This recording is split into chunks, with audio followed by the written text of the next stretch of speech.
তার মধ্যে কোনো কোয়ালিটি নেই, তার মধ্যে কোনো শিক্ষাগত যোগ্যতা নেই, তাকে দেখতে কিন্তু সুন্দর শাড়িতেও বা প্রচুর গয়নাতেও ভালো লাগবে না। কারণ পার্সোনালিটি ডেভেলপমেন্টটা সবার আগে জরুরি, সেটা করুন।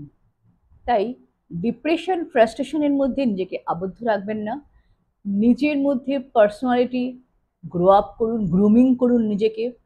আর আজকের দিনে বাঁচুন। আজকের দিনে যদি আপনি ভালো থাকেন, আজকের দিনে যদি আপনি সুস্থ থাকেন, আপনি আগামীকালকেও ভালো থাকবেন, সুস্থ থাকবেন। নিজেকে বদ্ধ করে রাখবেন না। আর হ্যাঁ, আর একটা কথা প্যারেন্টদের উদ্দেশ্যে বলছি, যে আপনাদের ডাক্তার হওয়ার ইচ্ছা ছিল, পারেননি হতে। আপনাদের মেকানিক্যাল ইঞ্জিনিয়ার হওয়ার ইচ্ছা ছিল, পারেননি হতে।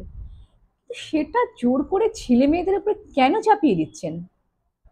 তার কি ইচ্ছা সেটা একবার জানুন।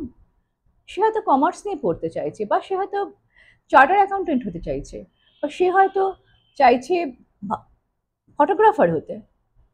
সেটা করে দিন, সেটা করতে দিন। কারণ যে যেটা চাইছে, তার যেটা ভালোবাসা, তার যেটা প্যাশন, সেটার উপর সে ফোকাস করুন আপনিও। যে এটার মধ্যে আর কি কি পসিবিলিটি আছে, এটাতে আর কি কি ভবিষ্যতে কাজ করানো যাবে, কত ভালো ভালো জব আছে, সেগুলোকে ফোকাস করুন।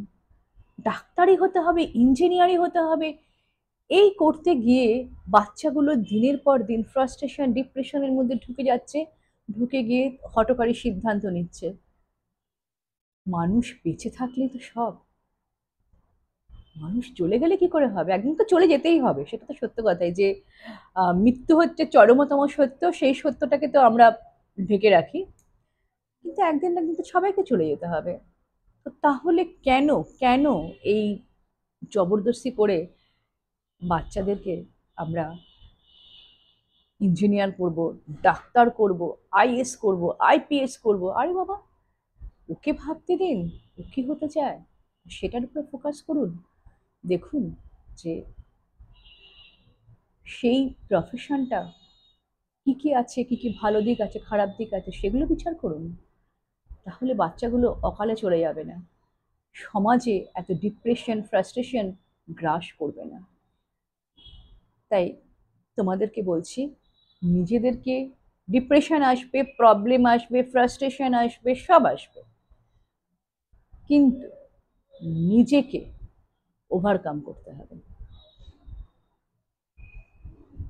ভালো থাকতে হবে, নিজেকে রেসপেক্ট দিতে হবে, নিজেকে ভালোবাসতে হবে। All the best.